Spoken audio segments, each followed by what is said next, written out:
बाबा जी फरमाते हैं, एक बहुत पुरानी कहावत है, इसलिए मुझे भी याद नहीं।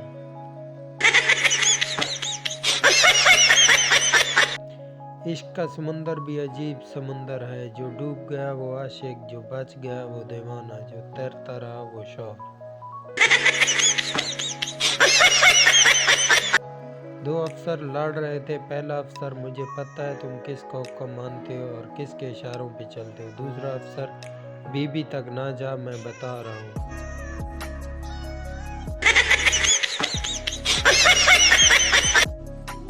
ठंड इतनी ज्यादा है कि बिस्तर भी बोल रहा है, मुझे छोड़कर जो तुम जाओगे बड़े पछताओगे, बड़े पछताओगे।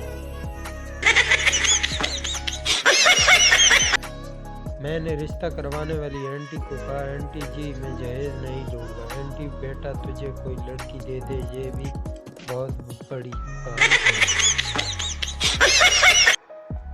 दोस्त ने कहा, घर में गुस्सा किया करो, घर वाले शादी कर देंगे। मैंने आज गुस्सा किया तो उन्होंने घर से निकाल दिया।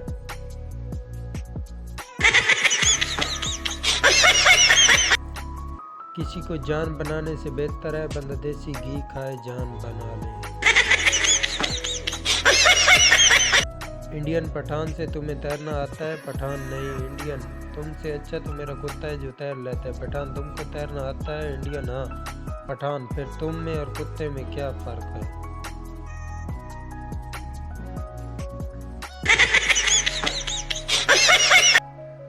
रात को तन्हाई में अक्सर रोता हूँ, फूलों वाली रज़ाई में अकेला होता हूँ।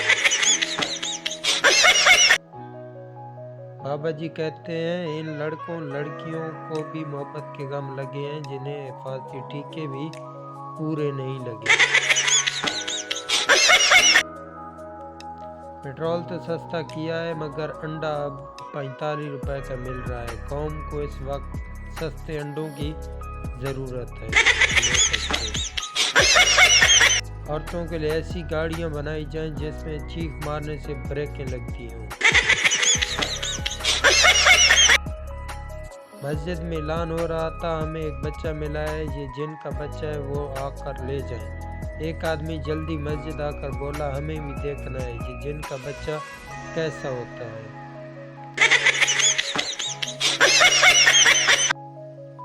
लड़कियों के लिए सवाल, अगर आपका शौहर बीमार हो और इलाज सिर्फ दूसरी शादी हो तो आप शादी करने देंगी या फिर मरने?